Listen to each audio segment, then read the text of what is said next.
Hello दोस्तों, स्वागत है आपका एक बार फिर से रिएक्ट जेएस की इस ट्यूटोरियल सीरीज के अंदर। और आज के ट्यूटोरियल में हम देखने वाले हैं डेटा वैलिडेशन यानी कि फॉर्म वैलिडेशन का पार्ट 2। अब आज के ट्यूटोरियल में हम क्या करने वाले हैं, तो हमारे लास्ट ट्यूटोरियल में हमने क्या किया था, तो हमने यहाँ पे देखिए हमारे जो टेक्स्ट बॉक्स है, अब उस टेक्स्ट बॉक्स के अंदर मैं कुछ भी डेटा एंटर करता हूँ और ब्लैंक डेटा एंटर करता हूँ, तो मुझे वहां पे क्या हो रहा था, वहां पे मुझे एरर मैसेज डिस्प्ले हो रहा है। अब आज के ट्यूटोरियल में मुझे क्या करना है, मेरे पास जो टेक्स्ट बॉक्स है, लाइक मेरे पास यूजर नेम है एंड ईमेल है, तो मुझे सबसे पहले ये करना है कि मेरे यूजर नेम का जो टेक्स्ट बॉक्स है उसके अंदर सिर्फ कैरेक्टर जाने चाहिए और कोई भी चीज नहीं जानी चाहिए। और email ID proper email ID होनी चाहिए। अगर प्रॉपर ईमेल आईडी नहीं है तो वहां पे मुझे एरर डिस्प्ले होनी चाहिए। अब ये हम किस तरीके से कर सकते हैं वो देखेंगे हम हमारे आज के ट्यूटोरियल के अंदर। So let's begin our tutorial और देखते हैं कि हम किस तरीके से यहाँ पे वर्कआउट करेंगे। तो चलिए, सबसे पहले मैं आ जाता हूँ मेरे विजुअल स्टूडियो कोड के अंदर। एंड कोड के अंदर आने के बाद अब देखिए हमने यहाँ पे ब्लैंक के लिए ऑलरेडी वैलिडेशन करके रखा हुआ है। अब अगर ब्लैंक नहीं है, यानी कि अगर मुझे कोई डेटा मिल रहा है, अगर डेटा नहीं मिल रहा है तो हमारी ये एरर शो होगी। अगर डेटा मिल रहा है तो अब मैं चेक करूंगा कि वहां पे कोई और प्रॉब्लम तो नहीं है। उसके लिए किस तरीके से हम कर सकते हैं वो देखते हैं। ओके, चलिए, तो मैंने यहाँ पे एल्स ले लिया है। अब एल्स लेने के बाद उसके अंदर फिर से एक बार मैं इफ कंडीशन रखूंगा। अब ये यहाँ पे इफ कंडीशन इसलिए है क्योंकि मेरे पास यूजर नेम और ईमेल दो अलग अलग चीजें और दोनों के लिए मुझे डेटा वैलिडेशन करना है। तो चलिए, मैं यहाँ पे ले लेता हूँ इफ कंडीशन।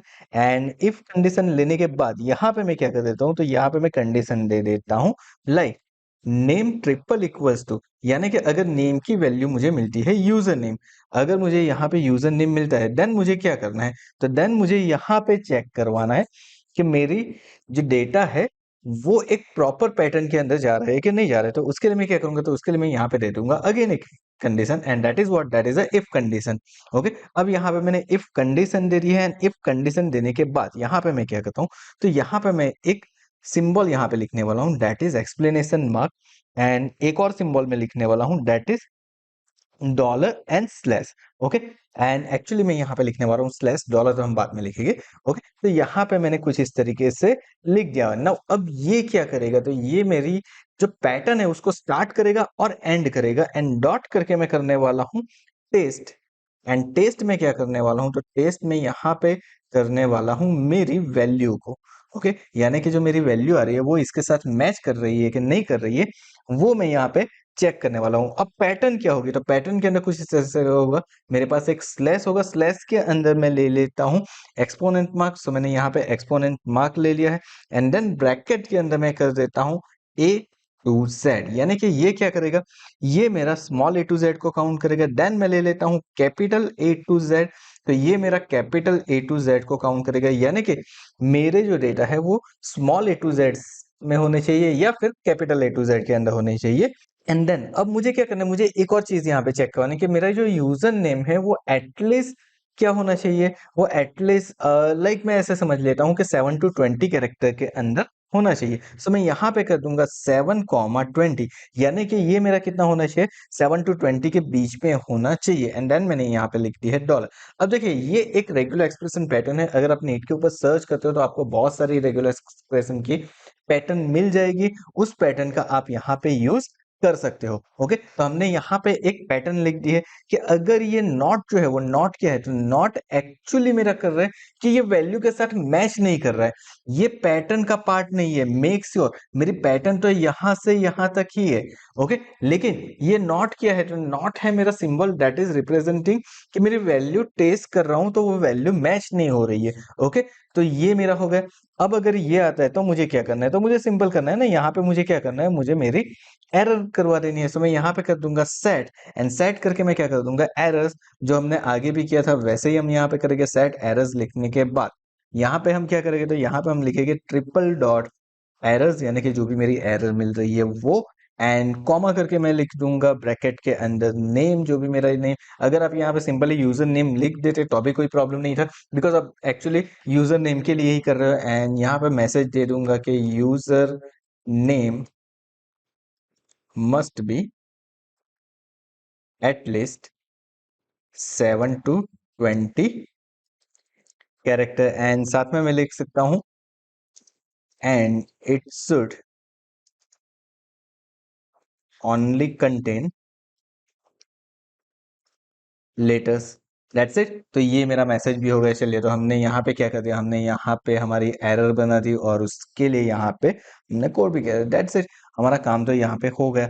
तो पहली जो मेरी एरर थी वो तो मैंने डिस्प्ले करवा दी। अब मेरे पास से एक यूजर नेम की एरर आ चुकी है। अब मैं यहाँ पे लिखने वाला हूँ एल्स इफ। ओके, सो यहाँ पे मुझे क्या लिखना पड़ेगा, मुझे लिखना पड़ेगा else if. And else if के अंदर मैं क्या करूंगा, एल्स इफ अगर नेम ट्रिपल इक्वल्स टू अगर मुझे मिलता है ईमेल, बिकॉज हमें ईमेल के लिए भी तो चेक करवानी है ना। अब सेम वे मुझे क्या करना पड़ेगा, मुझे ईमेल के लिए पैटर्न बनानी पड़ेगी, उसकी कंडीशन चेक करवानी पड़ेगी। सो अगेन हम आ जाते हैं यहाँ पे। सबसे पहले मेरा नॉट सिंबल आ जाएगा। नॉट सिंबल के बाद मैं यहाँ पे कर देता हूँ डबल स्लैश, यानी कि मेरी जो पैटर्न इसके बीच में आने वाली है। अब यहाँ पे देखिए, यहाँ पे मैं स्लैश एस कर रहा हूँ, it means it should be a string.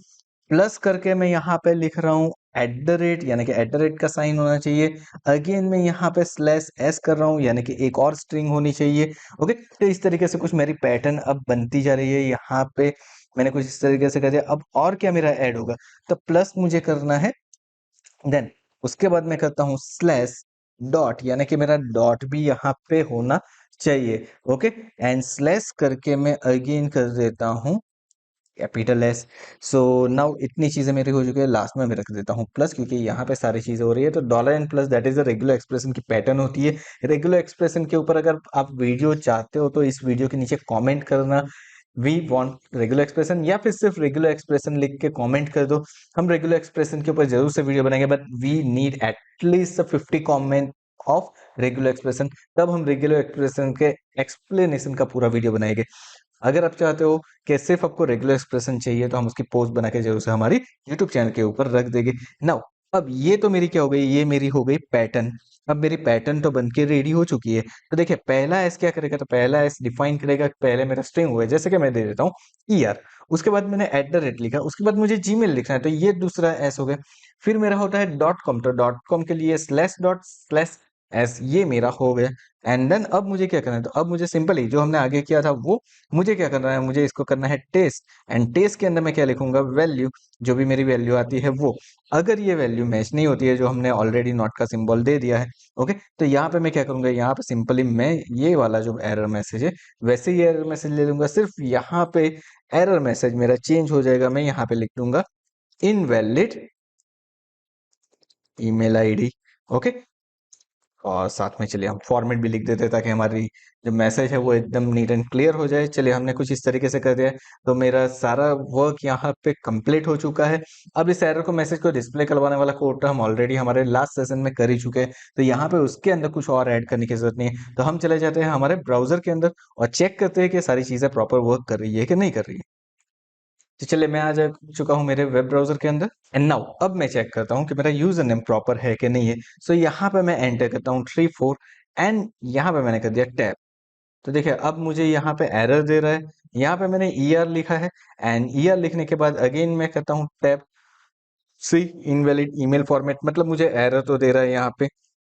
अब मुझे यहाँ पे यूजर नेम तो लिखना है, सो मैं ASDFG लिखता हूँ एंड अगेन टाइप करता हूँ। अब भी मुझे एरर दे रहा है, क्योंकि मुझे एटलीस्ट 7 to 20 कैरेक्टर के अंदर लिखना है। एंड यहाँ पे ER@gmail.com। देखिए, जैसे ही मैं लिख रहा हूँ मेरी एरर रिमूव हो गई।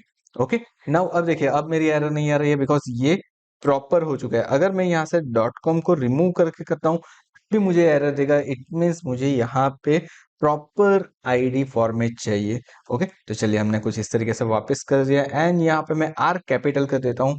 अगेन मेरी एरर जा चुकी है। ओके, हमने यहाँ पे अभी भी एक कैरेक्टर शॉर्ट है, तो मैं यहाँ पे वाई कर देता हूँ। That's it.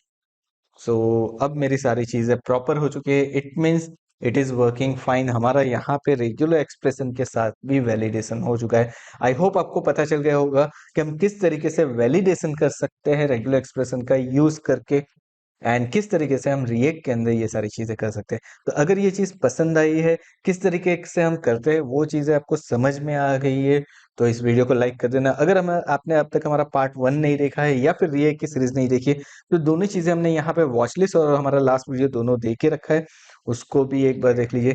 Thank you so much once again for watching this video. Channel को सब्सक्राइब करना मत भूलिएगा।